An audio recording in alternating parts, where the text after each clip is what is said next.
دیگر روایات موجود ہیں جن سے یہ بات بالکل واضح ہوتی ہے کہ سنت یہ ہے کہ دائیں ہاتھ کو بائیں ہاتھ پر اس مقام پہ رکھا جائے اور دائیں ہاتھ کے ساتھ بائیں کو پکڑا جائے. نبی پاک صلی اللہ علیہ وآلہ وسلم کی یہ سنت ہے. اب جس حدیث سے مرزا جیلمی ہاتھ چھوڑ کے نماز پڑھنے کا ثبوت اور سنت ہونا بیان کر رہا ہے, اس حدیث میں ہاتھ چھوڑنے کا ایک لفظ موجود نہیں, کوئی جملہ کوئی کلمہ ایسا نہیں ہے کہ جس میں یہ ہو کہ نبی پاک صلی اللہ علیہ وآلہ وسلم نے ہاتھ چھوڑ کے نماز ادا فرمائی.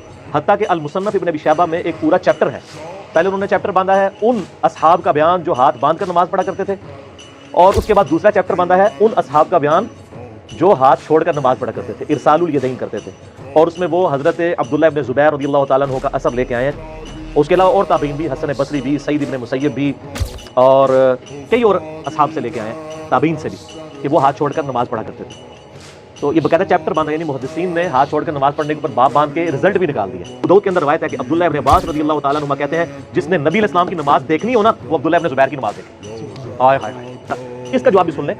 سنن نبی داؤد کے اندر حدیث موجود ہے صحیح سند کے ساتھ کہ حضرت عبداللہ ابن زبیر کہتے ہیں کہ نماز کی حالت میں سب کو سیدھا کرنا اور دایاں ہاتھ بائیں پہ باندھنا سنت ہے.